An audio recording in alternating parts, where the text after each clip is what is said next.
Welcome to Frontline Conversation, where we dig deep into present issues shaping our lives today. In recent weeks, a wave of immigration policy changes from the United Kingdom, the United States, and the United Arab Emirates has sent shockwaves through the country, Nigeria, especially for citizens planning to travel, work, or study abroad. Let's just quickly give you a breakdown of it. From the United Kingdom, the government of UK is shutting its door on care workers from overseas starting July 22, 2025. They've also raised salary thresholds for skilled workers, limited job categories. This is making it harder for international students to bring in their dependents. The United States recently reduced Nigeria non-immigrant visas to single entry, only valid for just 3 months. There are no more multi-year and multiple entry visas to the United States. And this, according to the United States, is partly to reduce high overstay rates and documentation challenges in the country. And there's the United Arab Emirates, which has stopped issuing transit visas to Nigerians and now demand proof of monthly earning of over $10,000 for travelers over 45. Those under 45 must travel in groups or with family. Now, the question is, what exactly is behind all of this? What does this mean for an average Nigerian? And how is the Nigerian government responding to this? Joining us to unpack all of this immigration issues is Dr. Bayo Busari, who is a lecturer from Lead City Universities and a public affairs analyst, who, of course, is also a keen observer on global issues across body. Welcome to the studio, sir. Thank you. Good morning. Good morning. Now, let's begin. All of those policies came up on the heels of one another, and now there are harsh financial requirements. There's a limitation to entry into the United States. Work visa routes is becoming more difficult for UK. Even Canada has increased the fund for approval funds for persons who are applying for PR in the country. How would you describe the messages that these countries are sending to Nigeria and Nigerians? First, let's understand the fact that there's no global standard for immigration procedures. What we have are procedures from country to country. And I think they are determined by prevailing circumstances. Anytime any country is coming up to review its immigration policies.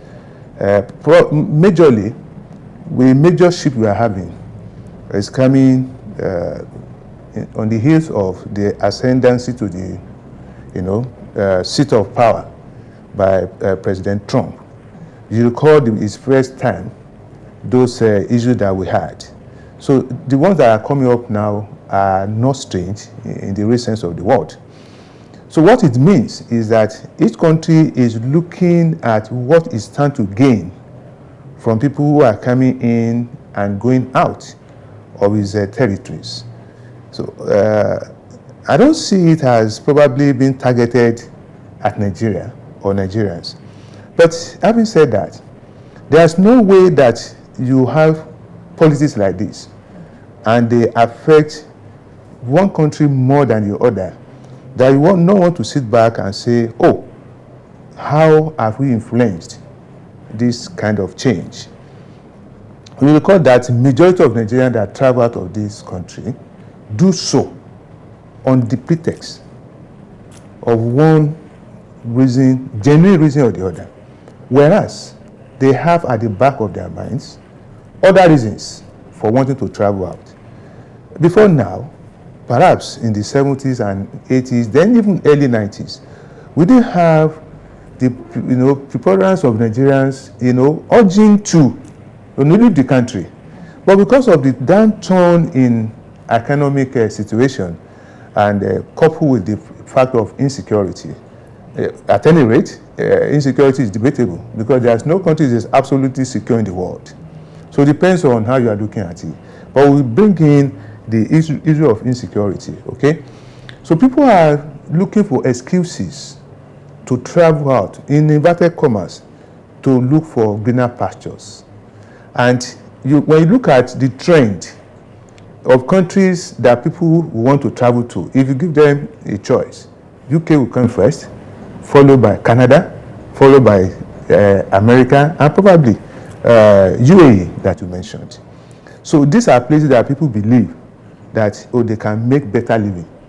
And then especially when you talk about diaspora repatriation of funds, these are countries that probably, and it's because they have, so to say, flexible or exploitable immigration policies that people, are taking advantage of. And so I think these countries are waking up, and probably they are thinking that they have enough of Nigerians within their country. If you look at what attracts Nigerians to Canada, it's because Canada needed at that time more hands, particularly from Africa, which Nigerians took advantage of. Same with Britain, okay? So, and probably they will review and see, we have enough, because they are taking a census of their own population every day, unlike here, where we don't keep tab on movement in and out of people. So we wouldn't know at a point in time how many people we have in Nigeria, how many are locals, how many are foreigners. We don't have that, but they have. And they'll be looking at, pressure on their infrastructure. And when they think, they can't cope enough, they begin to, bring in measures that will, restrict the inflow of people. See the policy that the Trump administration has just brought up. People have served their terms in their country. They want to, move them out. Before now, we didn't have that.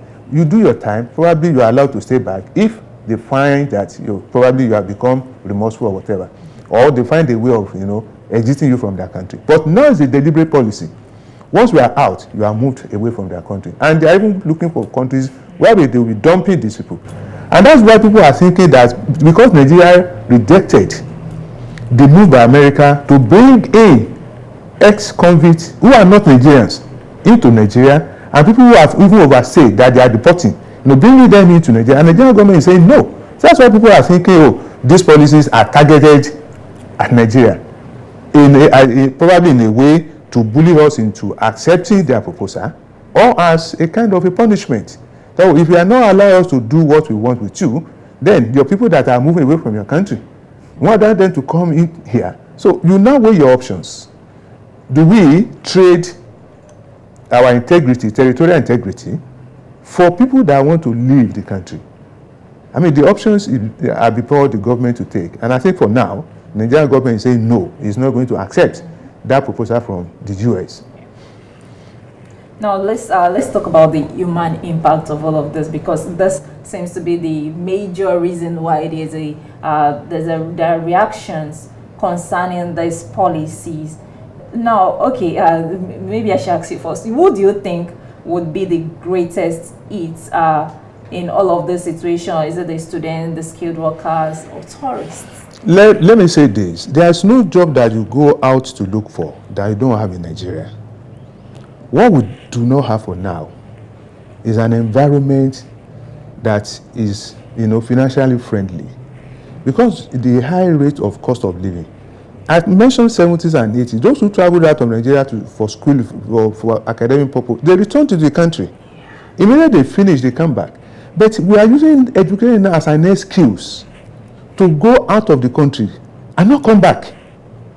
The moment people, set in that, they begin to, work their ways around, getting a permanent stay in one way or the other. So, academic purpose has become a kind of a screen for you to go out. And if you look at Britain, the major source of income for Britain is education, particularly from foreign students. They know how much they are making, but they've seen that people are going out of their ways to say they want to acquire further education in their country for the purpose of staying back. Okay? So we will say that those that will feel it more are people who are urging to travel out of the country on the basis of pursuing further education, but with the plan to stay back in the country. If you want to go and further education, once you finish, you come back. There's no problem with it. Even when, look at the 3-month policy that America has just taken in. Whatever you are going for visitation. What do you want to do? That will take you more than 2-3 weeks, to the extent that you are staying 3 months and you don't want to come back. But what I'm saying is, what they know, that once you come in, you are going out, you are coming, you are going out. They can review the extent of visa they want to give you. What that would mean is that for those who are desperate to go out, it will cost them more. Yeah. Because they have to see your travel pattern before they can say, let's give you more than 3 months that you're asking for. So what that would mean is going to cost them more financial strain to achieve their aim. That's the implication. Now, the Japa wave has been trending for years now, in recent years, most especially post-COVID. Yeah. I mean, it's been like almost every year Nigeria loses a lot of young persons to foreign countries. So do you think that these policies would bring an end to this wave? In a way, if our government is serious, this is something that we can benefit from. When you look at the amount of investment that we make to train one individual up to the university level, and you discover that immediately that person, graduates, he leaves the country. What that means is that your investment on that person is somehow not beneficial to you in a way, unless of course probably when the person start repatriating what we call diaspora fund or whatever. But how much impact does that have on the economy? We are talking about hands that will run your economy. Okay? You are talking of hands that you can hand over to administration of government. You are talking of development of your country. You can't do that without human beings, without human capital. And you have invested so much, but at the end of the day, you are losing. Unfortunately, we had a government official who said Nigeria was Nigeria was exporting medical personnel, but we're losing. So in a way, if we try to put in place those things that will make people to want to stay back, it will be beneficial to the country. What it means is that once we have trained, go to our public hospitals. The few medical personnel that are left are working under a very strenuous condition because they are overwhelmed. And those that are still in training are looking to the time when they finish their training and they are going out.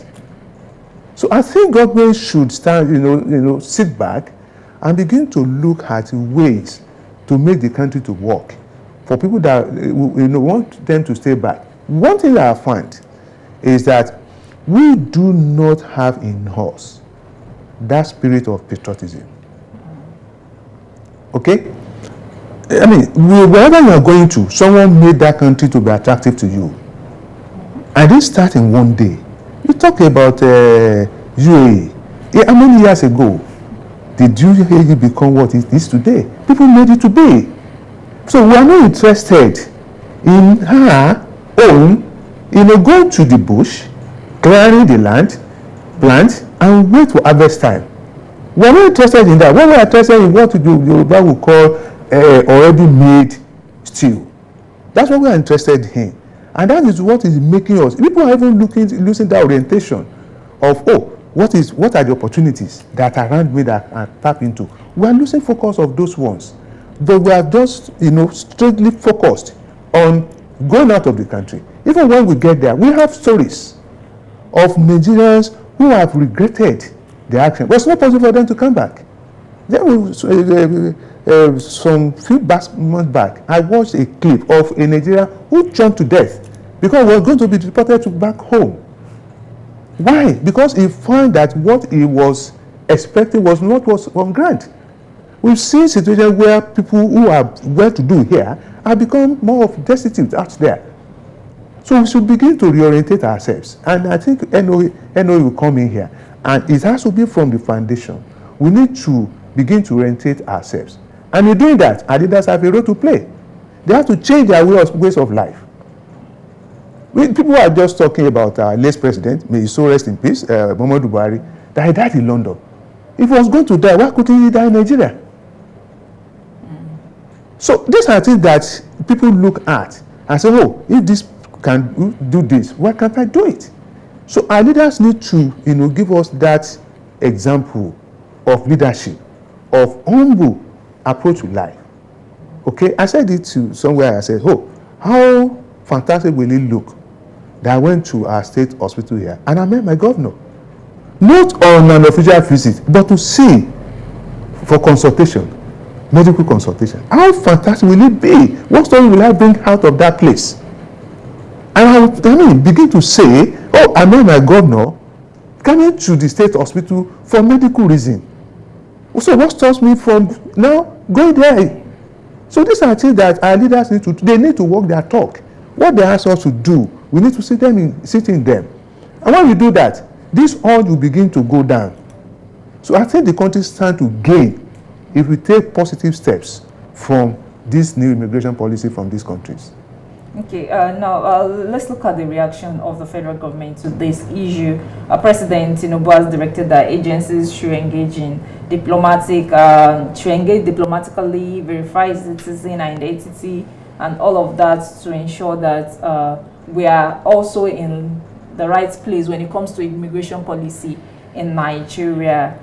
Do you think all of this is enough, or there's more that the Nigerian government should actually be doing concerning their own immigration policy as well? Yeah, in immigration issues, there's what is called tit for tat. But you do that from a point of comparative advantage.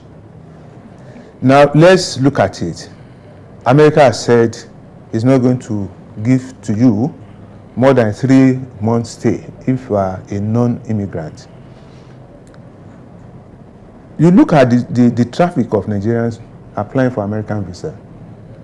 Look at the traffic of Americans applying for Nigerian visa. Can you reciprocate? It's not possible. Because we don't have those things that we want an American. Do you know that the Americans who live in New York, who has never stepped out of that state? Okay? Some people in Britain will tell you that, oh, London is dirty. What within the same country, what am I going to do there? That's their country. It's just like someone staying in Oyo State and has not even stepped on the shores of Ogun State. That's the meaning. What makes that to happen is because people are comfortable where they are. And they don't see the need for them to want to say they want to go unless they want to go on tourism. So how many Americans want to leave America to come and stay permanently in Nigeria?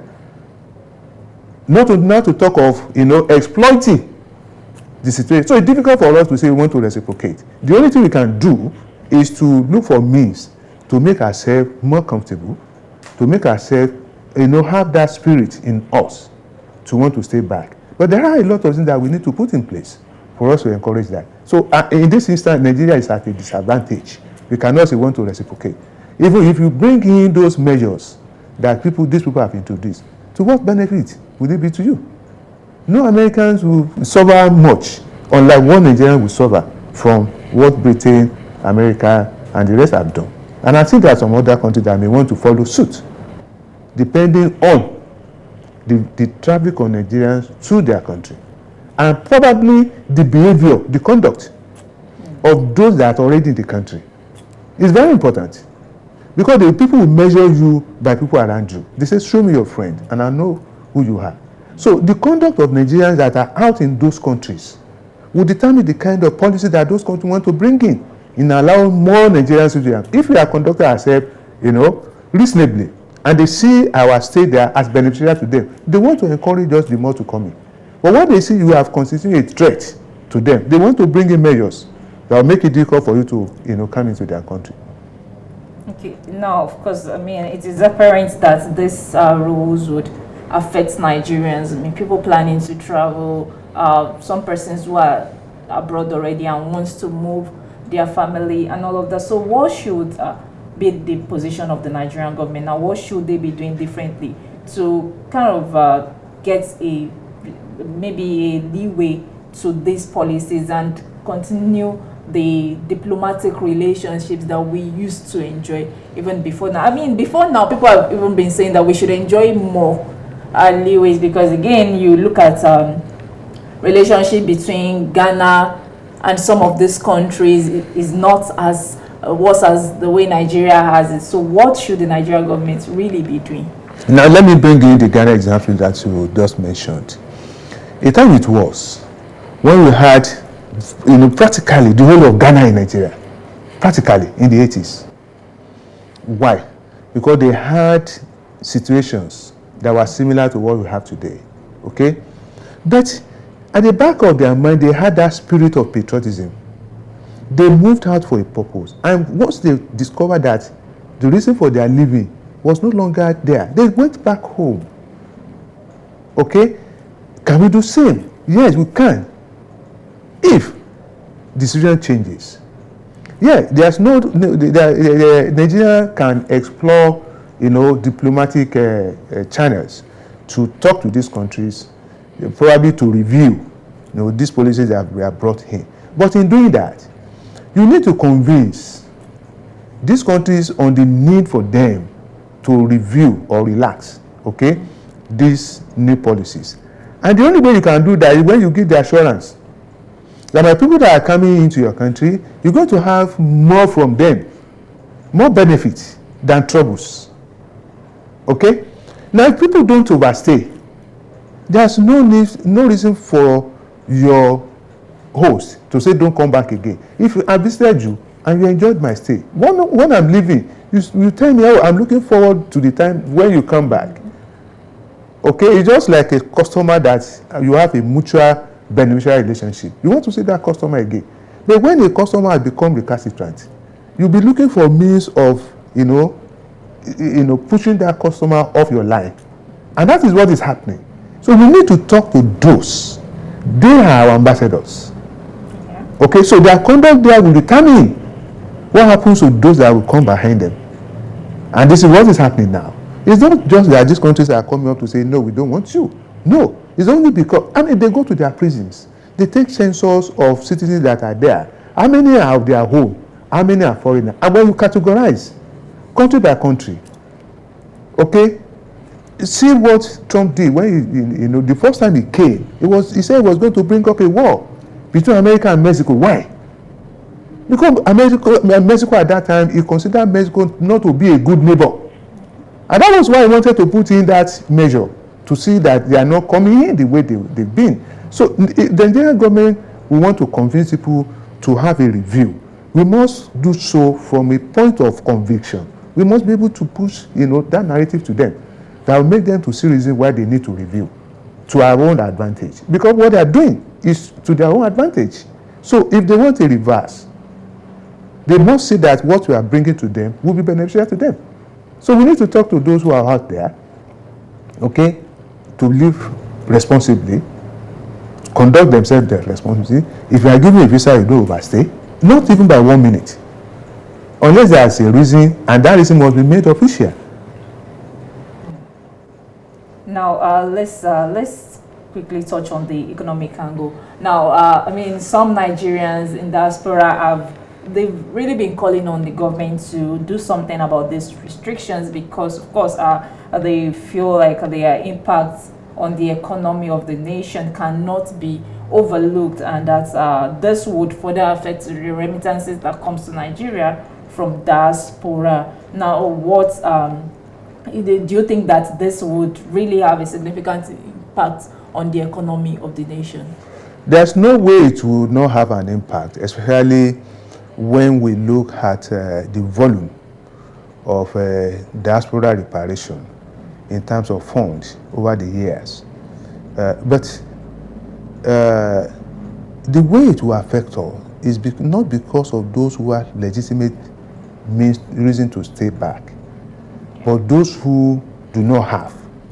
And in most of the cases, they are the ones that are quickly, sending back home whatever they make, with the consciousness that, the bubble could burst anytime. So if we look at it from that perspective, that in a way will have an effect on our economy. But if it does, what it means that we need to sit down and rethink. What it means we've been, enjoying a benefit that we do not deserve. That's the meaning. If you have a migrant visa, no one says you should not stay there. No one says you should not send back home funds. Okay, so what it means that we should be working more on those that have legitimate reason to go out there on a migrant visa, not on non. Those who are repatriating are majority of people who have multiple visas. Okay, and within that period they work, they send back home, they come back home, they go back. So that is the only thing. If you go 3 months, what can you do in 3 months that will say, oh, you want to amass so much, unless you engage yourself in shady, activities, which would even be to disadvantage of the country. That's why I mentioned the issue of patriotism. Wherever you are, whatever you do, who you are must always come to the fore. And you should be conscious of that. Even if you are spending 1 minute in a place, you must, stay there with the consciousness that when you leave, people must have a good story to say about you. So that period of stay is what of the concern. That what can you do if you go on a visiting visa and you quickly want to, do one thing or the other to make money? What can you do in 3 months before you even find your feet? Probably a month is gone or thereabout. I think that's a concern, and that's in a way that it may affect our economy because of the repatriation of funds. But I know that we are a very resilient people. We still find a way around that. All right, as we wrap up this conversation, so what would be your final take to Nigerians, most especially young persons who are still determined to travel for work or study?